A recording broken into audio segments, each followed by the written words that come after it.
Trey. And somehow this presidential election season has already thrown way more at us than the wild ride many expected. We've been strategizing on election coverage at Us and Them, but I'll admit, everything that's happened recently, the initial debate between then candidates Donald Trump and Joe Biden, the assassination attempt on former President Trump, President Biden's decision to withdraw from the race, all of that has made it feel nearly impossible to focus on the larger issues of the campaign. When you're on a roller coaster ride, you actually know you're on the ride. And in that sense, I wish I were at the state fair. A lot of people, including myself, are wondering what will define people's motivation to vote this year. But I haven't heard much talk about who gets to vote in 2024. Where does voting access stand today compared to yesterday? And since so much of what we're experiencing these days is setting historical precedents, it seems like a good time to check in with some historians. From West Virginia Public Broadcasting and PRX, this is Us and Them, the show that tells the stories about the things that divide us. I'm Trey Kay.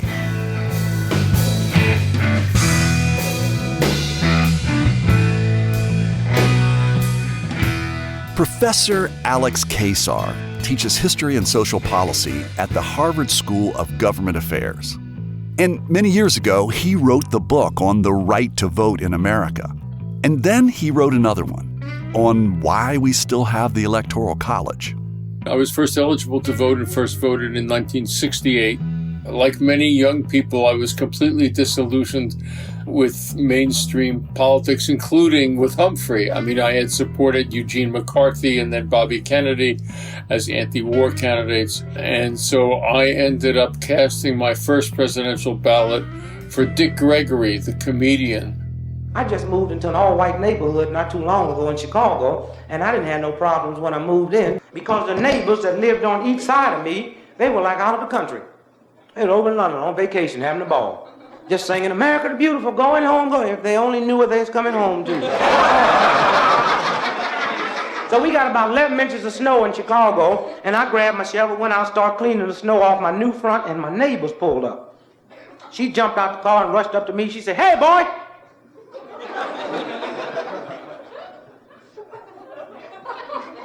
She said, "You're really doing a wonderful job on these people's front. If you only knew." Alex Kaysar says he was frustrated with politics. It didn't seem like working people had much say over how America was run. And once he became a historian, the feeling bothered him so much that he decided to write a book about it.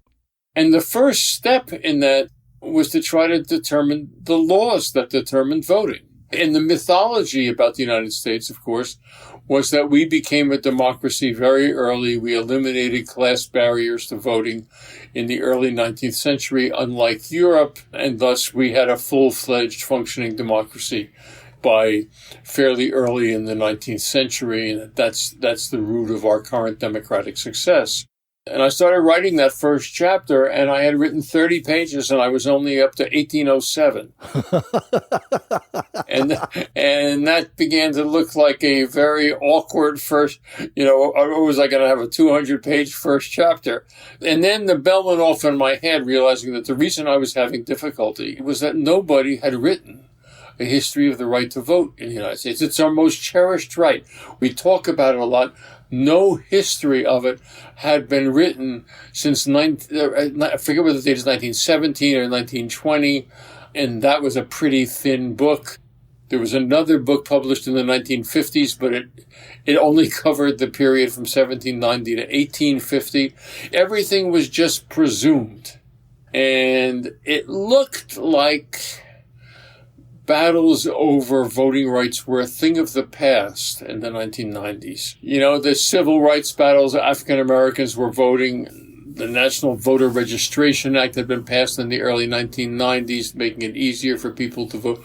It looked like there was a kind of settlement, a kind of, agreement that, okay, this is the way we're going to run our democracy, and it was reasonably fair and inclusive. And then the 2000 election happens. We call Florida in the Al Gore column. This is a state both campaigns desperately wanted to win. CNN right now is moving our earlier declaration of Florida back to the too close to call column. Or please, could you make up your minds a little more conclusively? Because I think we can't take another election like this one.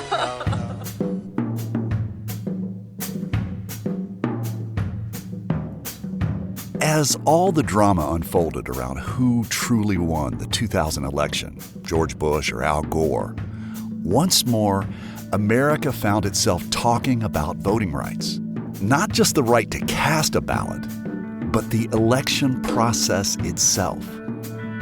The reality was that American elections could be argued, litigated, and some say even manipulated.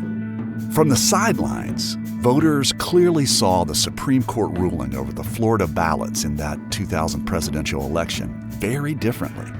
But I remember noticing one really important behavior over and over.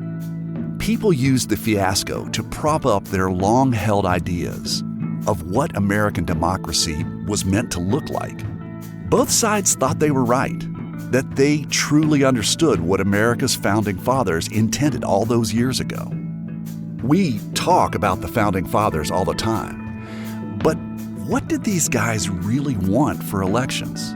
And how is that relevant to America in 2024? If we go back to the very beginning of the story, can you introduce us to the main characters here? Like, we're in the room in Philadelphia in the 1770s. Who was the loudest? Who was the pushiest? Who was on the sidelines? There were different factions. Madison was probably, in some sense, the pushiest, in the sense that, Madison, you should pardon the expression, was a good Leninist. He didn't believe, I'll get in deep trouble for having said that, but okay. He prepared assiduously before the gathering in Philadelphia, and he got there early. And he spent a lot of time figuring out various proposals. There were lots of sustained votes and discussions about the structure of representation. Should you have a bicameral legislature, unicameral legislature? The group thought about their experience as a colony under a king and thought, what do we do to make sure we never end up that way? They pictured the day-to-day of a democratic republic. How would the conveyor belt of ideas and policies unfold? Who would cross the T's and dot the I's of America's future? It seemed like time for Professor Kesar to talk about how America's leaders got voted into office. I pictured a rousing debate between the factions over who would be trusted with ballots and how to secure them. But instead, he said, it didn't come up very much in Philadelphia.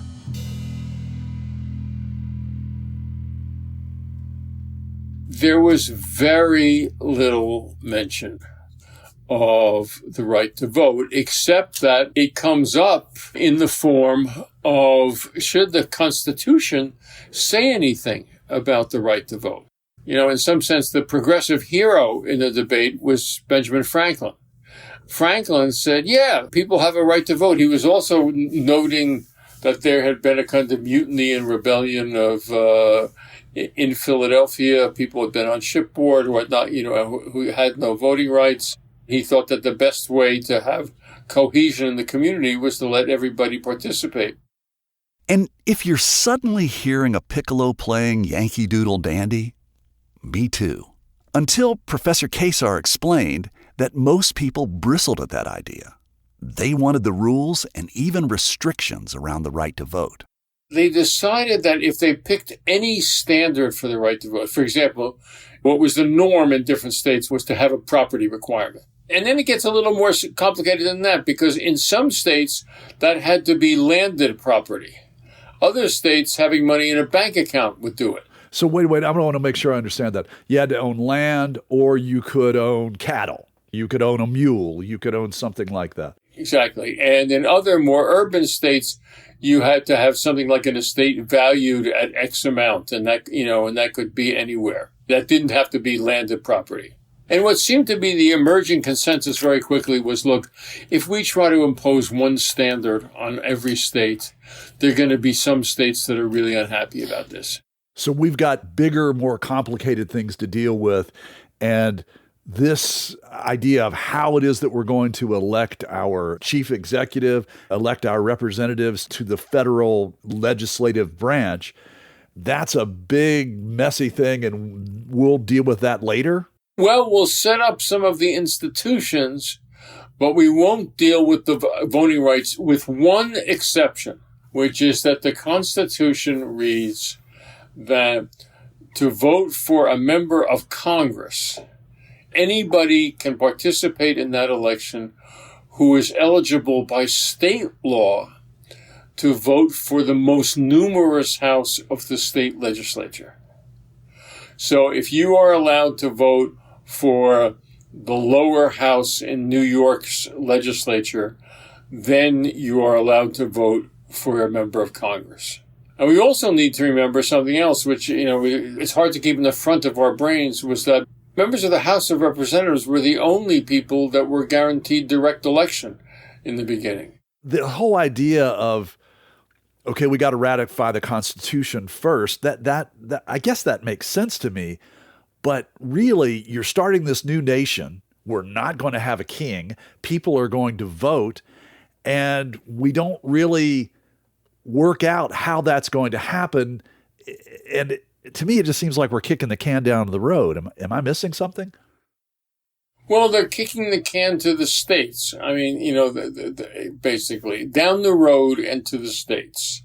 One thing, again, we have to have in mind is that they had been through a war. They had been through a decade under the Articles of Confederation, which gave the states a great deal of power. Basically, nothing could happen unless the states were unanimous.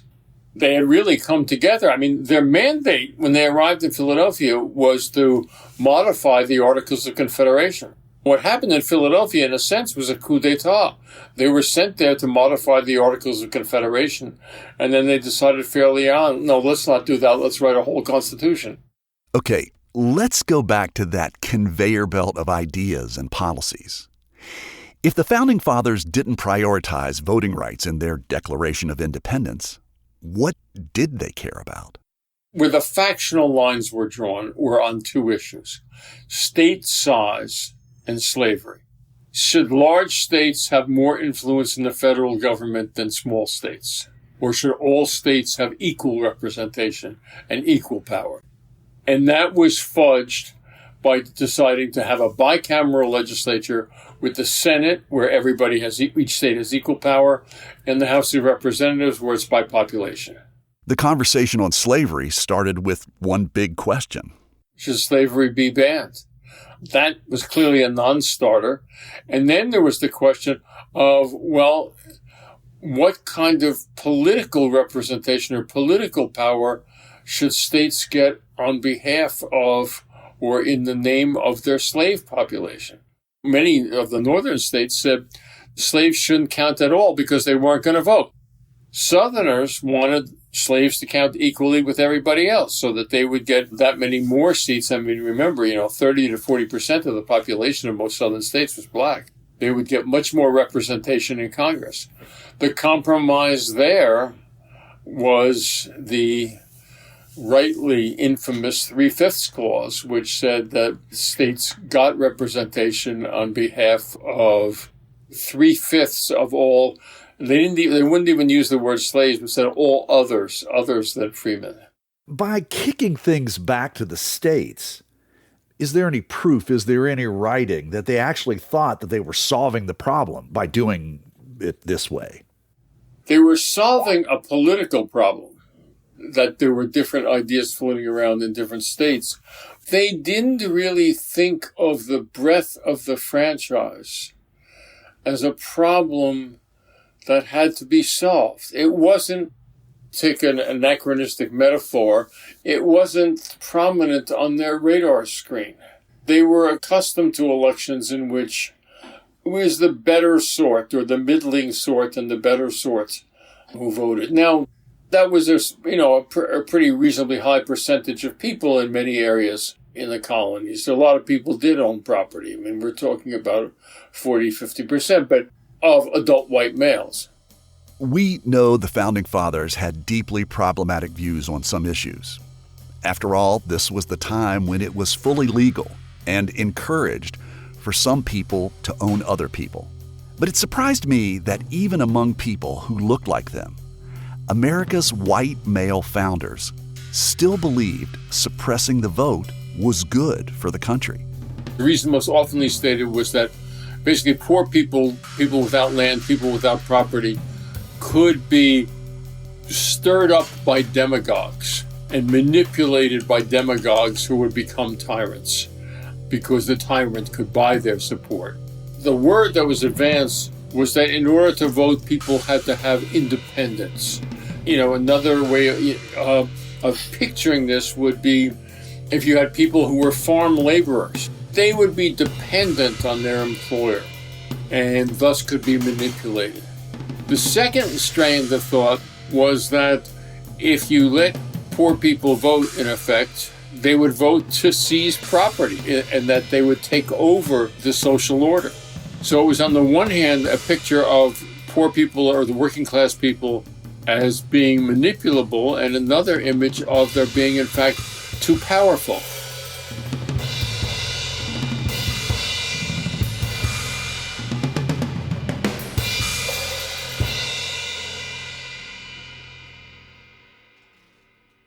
So they knew they were creating a democratic republic, but with some serious strings attached?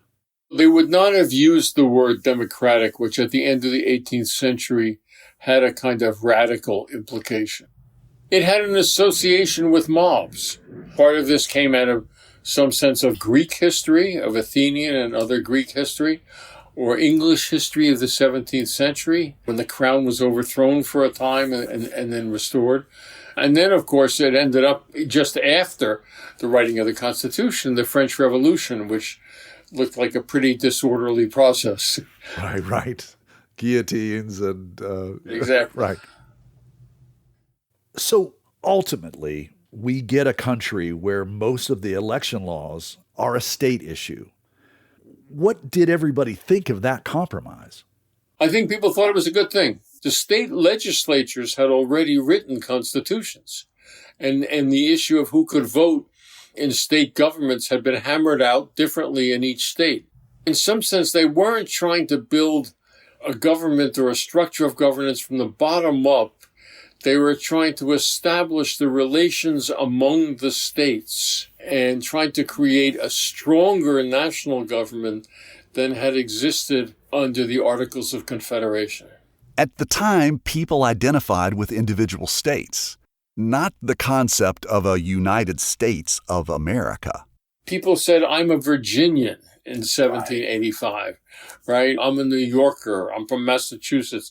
The identification with the country was something that would unfold over a significant period of time and be enhanced by war. And then there's the War of 1812. It's America's first war as a newly minted country. Professor Kesar says it's when historians can really see people starting to think of themselves as part of a truly United States. The war was fought by militias that were mustered in different sort of states and locales. You put all these people together and what happens? They start writing petitions saying, we don't think we should have to serve in the militia if we can't vote. We think that we should have a role in making policy if we're going to be told that we have to show up. These conversations started happening in one community after another. It only takes a few years for citizens to pressure lawmakers into removing property requirements for voting. That's one of the first instances of Americans influencing their own voting rights, because America's original blueprint wasn't enough. On the one hand, it creates possibilities for local inclusiveness, but the more significant and in the long run, I think, damaging consequence of leaving it to the states was that it permitted each state, under certain kinds of pressures, to discriminate against its own chosen minorities. Obviously, in the South, it had to do with race, not only under slavery, obviously, but after slavery. In the late 19th century and the early 20th century, a host of different laws are passed aimed at immigrants or particular types of immigrants in different northern states. On the West Coast, there were exclusions of Asian immigrants. You got to pick your own group within the states, creating this crazy smorgasbord of democratic rights. Hearing this story from you, it's not at all surprising that we've gotten to the point we're at right now with tensions around voting. Right. What happens in the evolution of voting rights is that, and again, the intervention of the federal government does not settle things once and for all. During Reconstruction, we passed two significant constitutional amendments. One is the 15th Amendment, which says that you can't deny someone the right to vote based on race, color, or previous condition of servitude. And that was enforced for about 20 years. And then southern states found ways to circumvent it.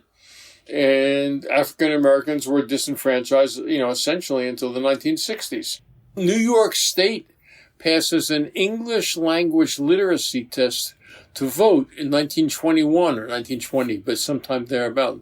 Right, this is New York City, the home of immigrants. Melting pot, Ellis Island. Right, and there's this reaction of saying, no, but yeah, okay, they can come here, but we're not going to let them vote.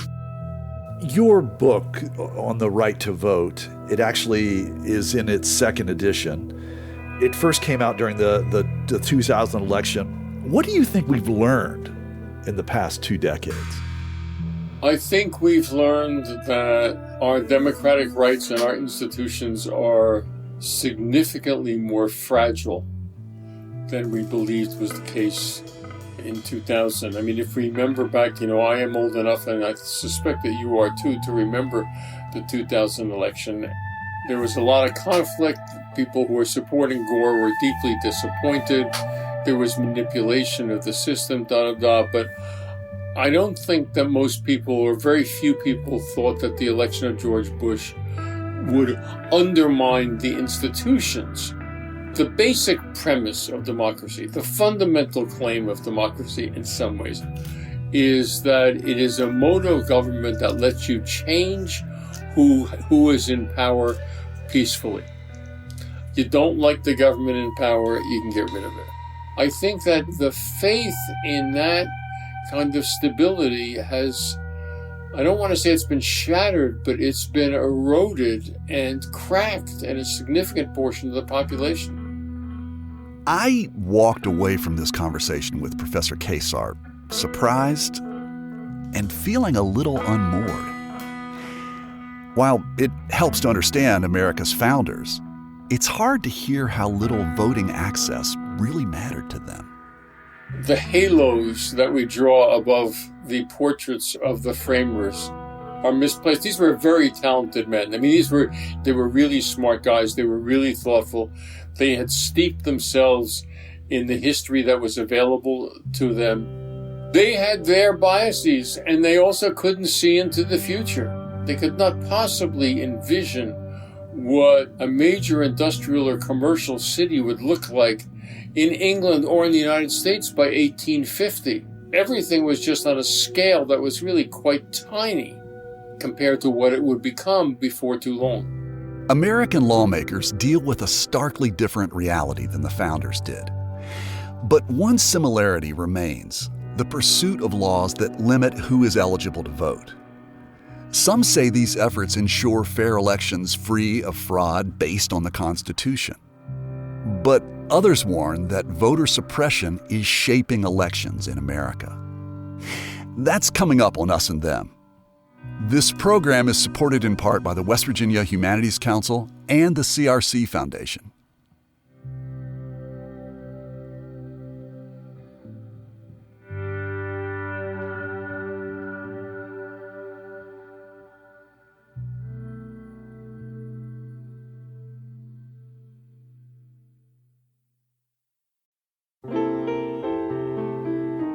In difficult times, music gives us peace, brings us together, and helps heal us.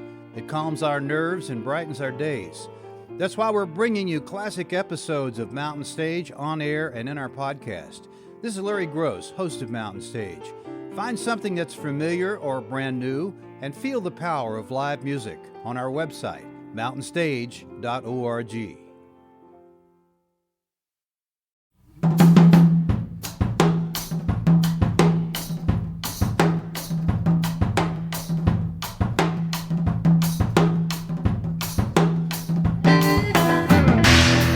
Hey, Trey here. And this is Us and Them from PRX and West Virginia Public Broadcasting. Today we're diving into the history of voting rights and voter suppression. After speaking with Professor Alex Kesar, I learned that the right to vote wasn't really at the heart of the concepts America's founders considered during the birth of the nation. In the modern era, the history of voting rights is closely tied to the struggle for civil rights. Professor Carol Anderson is the author of One Person, No Vote: How Voter Suppression is Destroying Our Democracy. She teaches African American Studies and History at Emory University. Professor Anderson told me about the first time she voted in the 1980 election when Ronald Reagan ran against then incumbent Jimmy Carter. Why did you decide to vote? Oh, I could not vote.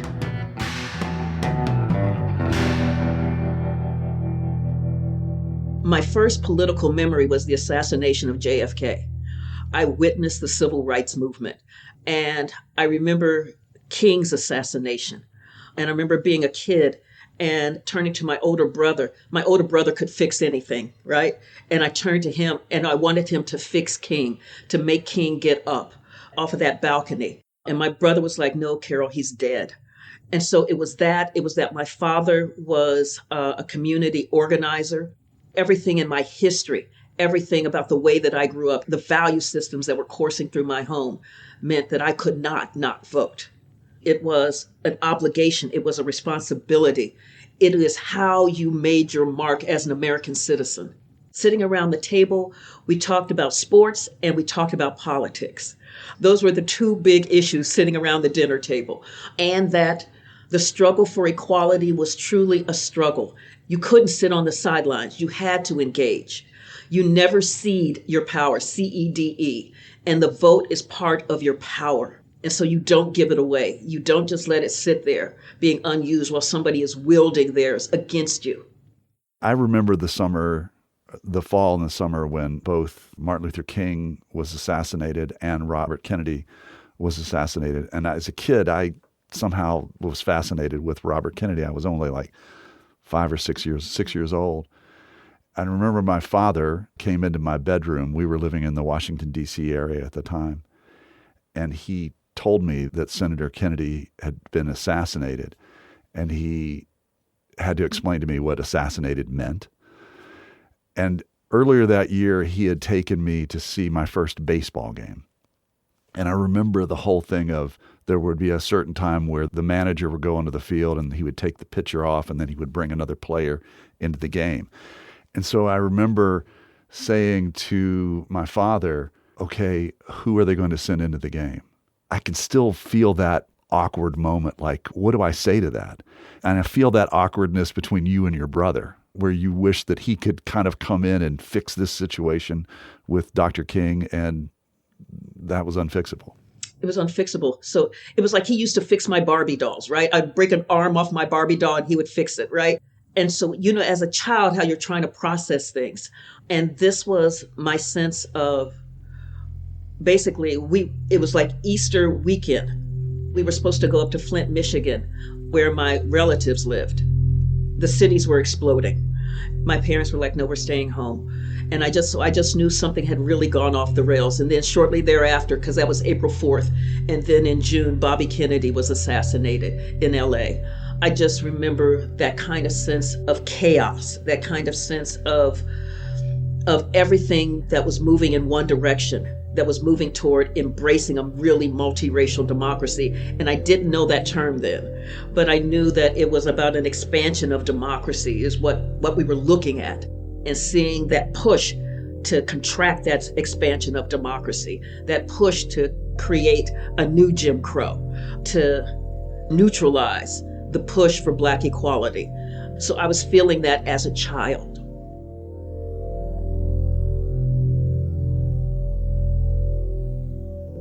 How did you realize that you were going to write a book about voting in America?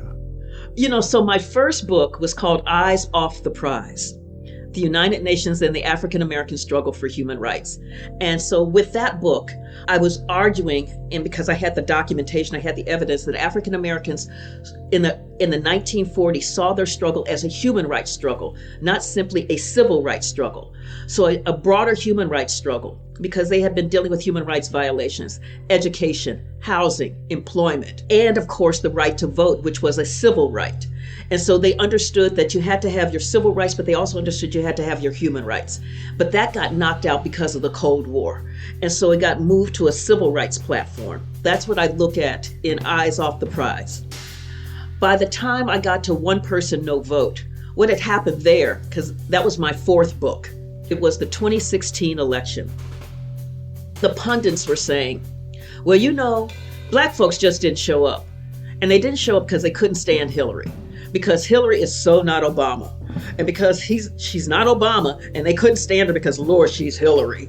They just stayed home. And I went, what? This was the first presidential election in 50 years without the protection of the Voting Rights Act.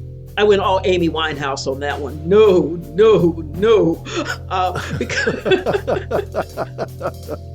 Because what we were really looking at here was that you had the protections that came out of the civil rights movement, that came out of the Voting Rights Act, being gutted in 2013 in the Shelby County v. Holder Supreme Court decision, that then allowed these states to run hog wild to figure out how do we neutralize the power of the Black vote.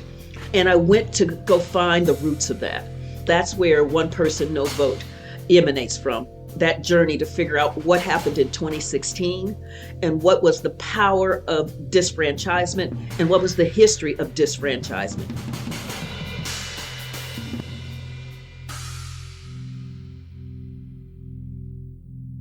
I have to ask you straight. Uh-huh. Because it's really bothering me as we're trying to make this show. How much of a mess are we in these days with access to voting, historically speaking? Oh, we're in a lot of trouble. America's last presidential election in 2020 saw a more than 10% increase in the turnout of Black voters over 2016. Many attribute President Biden's victory in battleground states like Georgia, Nevada, and Arizona to non-white voters. That's despite performing worse than previous Democratic presidents. This is why you started seeing the anger at Maricopa County and the focus in on how do we find fraud in Maricopa County. And again, the big lie about Atlanta, about Philadelphia, about Detroit, about Milwaukee, and all of the voter suppression laws that came in the wake of the 2020 election predicated on the big lie. Some voting practices allowed during the pandemic would be illegal today under new state voting laws passed by some Republicans. So far, GOP lawmakers have enacted voting restrictions in 11 states in the wake of the 2020 election. In Georgia, where Professor Anderson lives, lawmakers passed a broad voting bill in 2021. It added a voter ID requirement for mail-in ballots. Here's Governor Brian Kemp defending that policy. When voting in person in the state of Georgia, you must have a photo ID. It only makes sense for the same standard to apply to absentee ballots as well. The law included other requirements, banning the use of ballot drop boxes outdoors or after business hours, limiting early voting in runoff elections, and giving state legislatures permission to take control of local election boards. It even criminalizes giving people food or water while waiting in line to vote at the polls. So I had to ask, does 2024 look like any other moment in history when it comes to who gets to vote in America? It does, in that you see a systematic effort by legislatures to curtail access to the ballot box to key populations, but doing so under the guise, under the ruse of protecting democracy. I'm going to go back to 1890 in Mississippi in 1890. What happened in 1890 was that there were more black men registered to vote than white men in Mississippi. The Mississippi legislature looked up and went, oh, we can't have that. We can't have that. And so they started hollering corruption at the ballot box. And we've got to end this corruption at the ballot box. But how are we going to do it? How are we going to do it when there's this little pesky thing called the 15th Amendment that says the right to vote shall not be abridged on account of race, color, or previous condition of servitude? And you do so by looking at the legacies of slavery and making those legacies the access point to the ballot box. And so the poll tax, and you make it all sound legitimate. So the poll tax. Democracy is expensive. Holding all of these elections, you've got to have people who are counting the ballots. You got to have people who are taking the ballots. You got to have places where people are voting. That is expensive. And so if you really believed in democracy, you would be willing to pay a small fee. Now begin to think about that. When you've had in your history a legacy of hundreds of years of unpaid labor, then followed by sharecropping, which is just massive wage theft. Being able to pay a so-called nominal fee isn't so nominal. So the poll tax amounted to 2 to 6% of a Mississippi farm family's annual income. Imagine paying 2 to 6% of your annual income to be able to vote. Within 2 years, Mississippi went from 190,000 black men registered to vote to only 8,600. That's not nominal. That is a block. So the strategy is to create obstacles instead of saying these people aren't allowed to vote, period. Yes. And so that's the pattern that we're looking at right now. After Shelby County v. Holder, the decision to gut the pre-clearance provision of the Voting Rights Act, what happened then is that you had these states rush in. So you had like Texas, 2 hours after that decision went down, implemented a really racist voter ID law. And so voter ID, kind of like the poll tax, sounds reasonable, particularly when you've talked about we've had all of this corruption, we've had all of this fraud. So all we're trying to do is to protect the ballot box. But the way that it's written, the state legislatures looked at who had what types of ID, and they privileged the kinds of IDs that whites had.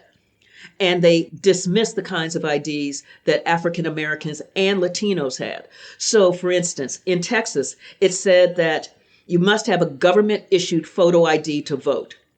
But your student ID from a state college or university doesn't count. But your gun registration card does. 80% of those who have gun licenses are white, whereas 50% of those who have student IDs are Black and Hispanics. So that's how you do it. The other piece is the access to get then the driver's license, because everybody's like, oh, how hard is it to have an ID? Everybody's got an ID. So you play to a middle class norm on that. How hard is it? So how hard is it to pay a nominal fee of a poll tax? How hard is it to get an ID? So let's take Alabama. So what they did in Alabama, they said you must have a government issued photo ID to vote, but your public housing ID doesn't count. Now, does it get more government issued than public housing? But 71% of those in public housing in Alabama were African American. And for many, it was the only government issued photo ID that they had. Because cars are expensive. When you think about the note, the insurance, the maintenance, the gas, that's expensive. And so if you don't have a car, why have a driver's license? And so for many then it was like, okay, so my public housing ID doesn't count. So let me then go try to get a driver's license. Governor Bentley shut down the departments of motor vehicles in the Black Belt counties and made it sound like it was about being fiscally responsible. So, these agencies aren't getting a lot of traffic in there, so it doesn't make sense to keep them open, to have that expense, and to shut them down. So when you require a government-issued photo ID and you shut off access to be able to get that government-issued photo ID, so now people had to go 50 miles to get to the nearest driver's license bureau. But if you don't drive, and you don't have good public transportation, how do you get that 50 miles and 50 miles back to get that ID? So that's how it's really subtle, but it is absolutely lethal in the ways that it works. And again, it looks legitimate when they're hollering voter fraud, voter fraud, voter fraud, but they can't point to massive rampant voter fraud. This might sound like backtracking a little bit, but I just want to make sure I get this. Don't we have a Voting Rights Act that protects us from these types of manipulations? The U.S. Supreme Court in the 2013 Shelby County v. Holder decision gutted the pre-clearance provision of the Voting Rights Act that was designed to provide the kinds of protections against those kinds of manipulations. Because what pre-clearance did is it required states and jurisdictions that were under the Voting Rights Act. And because they had a history of racial discrimination when it came to voting. So they had to get their laws pre-cleared. So they couldn't implement a racist law. They had to first get it okayed by the U.S. Department of Justice or by the federal courts in D.C. before they could implement it. That's what made the Voting Rights Act so powerful, was the pre-clearance provision. It meant that folks could not act a fool, starting out and then have a series of really racist, disfranchised elections under their belts that would perpetuate that disfranchisement. They got short-circuited before it could begin. And that is why after Shelby County v. Holder, those states moved with a quickness. Like I said, Texas, 2 hours afterwards. Alabama, shortly thereafter. North Carolina came up with the monster bill, which was just horrific, where the Fourth Circuit ruled, you have targeted African Americans with almost surgical precision. But again, these were laws that were in place. And so now you've got to litigate. It has sent us back to pre-1965. Where when you had these discriminatory laws, then you had to litigate that this was discriminatory. And it took years upon years upon years of litigation in order to try to make the crooked places straight. As I hear you debunk these stories of alleged fraud, I think about what I often hear from people mostly on the right, and how they allege fraud, and the facts of voter fraud don't seem to change people's minds. And I guess my question to you is, what do you make of that? Justin Levitt, who is a law professor out of California, he did a study from 2000 to 2014. There were 1 billion votes cast in the United States. That's billion, kind of Carl Saganish, right? Billion votes. And of those 1 billion votes over those 15 years, there were 31 documented cases of voter impersonation fraud. 31 out of 1 billion. So when you do that math, that's like 0.000000000, right? So it's that basis of 31 out of 1 billion. It is the basis of what happened in 1890 in Mississippi of linking corruption at the ballot box with Black people. When you see African Americans voting, that becomes the impetus to yell fraud, fraud, fraud, fraud. You're asking why facts don't matter? It is because the stereotype of Blackness with criminality, with debasing American democracy, is a much more powerful motivator, a much more powerful ideological frame to understand how do you protect democracy. Blackness equals criminality equals fraud equals theft of democracy. And it seems to go to something that I feel that we have across the board. In so many ways, we live in a society now where trust is undermined. We don't trust our government officials. We don't trust government agencies. We don't trust elections. We don't trust the news media. We don't trust each other. When that becomes the air that we breathe, then, of course, democracy doesn't seem like that swell of a system. Democracy kind of depends on trust. Right. So part of what you're seeing here, this move toward autocracy, this move toward authoritarianism. Ruth Ben-Gayat talks about this a lot in her work. That kind of strong man, that there's this chaos here and I'm the only one who has the solution. I'm the only one who can fix this. I'm the only one you can trust. I'm the only one whose words you can trust. And so imagine that from an inveterate liar. It tells you how the power of racism. I wrote an article, an op-ed years ago that basically said, white supremacy is the most dangerous drug in America because it will make you forsake your God, your country, and your family just to get another hit. And when you think about it, when Trump ran in 2016, he ran against a slew of other Republicans, like 15 other Republicans or so, many of whom had governing experience, public policy experience. He had none of that. What he had was a kilo of pure, uncut white supremacy that he threw on the table and said, snort. What he brings is the ability to hate the other and the legitimacy to hate the other. and to identify the other as the source of the ills in American society. And so you know how delusional that becomes. When folks are high, they think that they're strong when actually they're weak. They think that they're rational when actually they're irrational. When talking with Professor Kesar, we eventually hit the same inflection point. Us and them almost always underlies voter suppression. It's not simply a matter of saying, of being critical of Americans or some Americans for hostile attitudes or attitudes that don't seem that helpful. It's then thinking about how much and what kind of differences societies can readily tolerate, or how societies can be arranged so that they can tolerate change and difference. I mean, on the one hand, you might say it's remarkable that we're now 225, 230 years out from the founding and we're still going. But I think that the presumption that was certainly in my head, I was born not long after World War II, that's in the heads of most people who grew up in the second half of the 20th century, the presumption that our institutions and our way of government are durable and permanent was a hopeful but fairly naive presumption.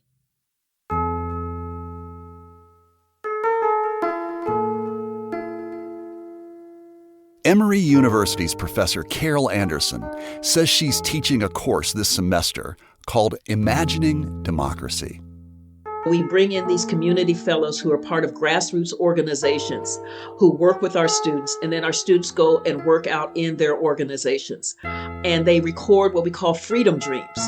They're how everyday regular folk think about what democracy is. Those freedom dreams really, to me, empower folk. And so one of the things I said was that the enslaved had to imagine freedom, even when there was nothing around them that told them that they could be free. And it's that imagining freedom that empowered them, that drove them to keep striving, to keep running away, to keep fighting, to keep pushing the abolitionists, to keep doing that work for freedom. That imagining freedom, when you can no longer imagine freedom, then you have conceded to your own oppression. It's going to require our full engagement. It's going to require us going, oh no, we're not abiding by this. It's going to require us voting, envisioning what a viable checks and balance system looks like, envisioning what true civic engagement looks like. It is that kind of visioning that will get us through this. Hopelessness gets us nowhere except down into the abyss. It is the fight, it is the struggle, it is the visioning that gets us engaged, that gets us to the democracy that we deserve. I had one more question for Professor Anderson. She told me that as a historian, she's learned that there are some histories we revel in and others we don't want to acknowledge, including voter suppression, past and present. What does it do to us when we ignore that history? We lose our sense of self. We lose our reality. We lose our ability to figure out how we got here. So when something horrific happens and you hear us say, this is not who we are. Yes, it is. This is who we have always been. But what you really mean is this is not who we want to be. One of the things that I think is that America is an aspirational nation. We hold these truths to be self-evident. When those words were written, we were not. We were so not. But what you see in this history of America is this fight to, in fact, make these truths self-evident. And that is our history. That is a heroic struggle. And it's a struggle that we need to get behind. It's a struggle that we need to fight for. It is a struggle that, to me, that deals with when we talk about American exceptionalism. What would make us exceptional is to figure out how do we have a viable, multiracial, multicultural, multi-religious democracy. To be able to pull that off, and that means we have to honor the right to vote. That means that we have to have the kind of civic engagement and participation in this democracy in order to make it as vibrant as it could be, to make it as viable as it could be.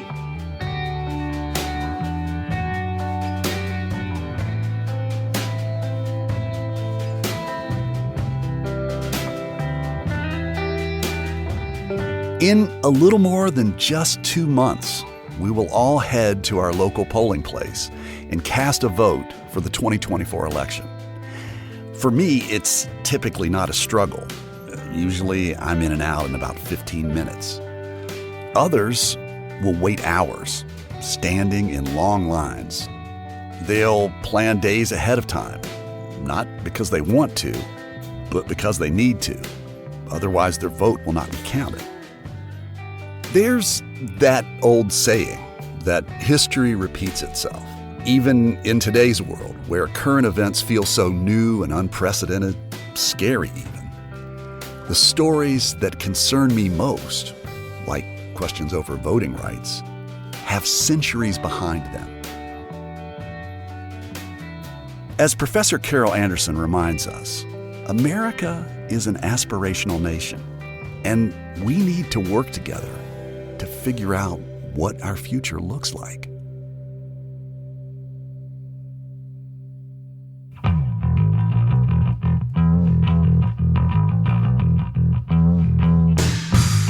You've been listening to Us and Them. Our team for this show was me, Trey Kay, Christina Stella, and Kate Smith. Special thanks to Jelani Cobb, Nicholas Lemon, and June Cross of the Columbia Journalism School. And thanks to Michael Shepard of the University of Texas, Austin, and Catherine Kramer of the University of Wisconsin, Madison. Michael Lipton, Tristan Lozow, and Ahmed Solomon wrote and performed the Us and Them show music. Mark Lerner designed our logo. The marvelous people at West Virginia Public Broadcasting and PRX make Us and Them possible. So do grants from the Corporation for Public Broadcasting, the West Virginia Humanities Council, and the CRC Foundation. We'd love to hear your thoughts about this episode. Can you share them with us on our Facebook page or on X, that's formerly known as Twitter, at Us Them Podcast. Us and Them was originally developed with assistance from the mentorship program at AIR, the Association of Independents in Radio. We'll see you next time on Us and Them.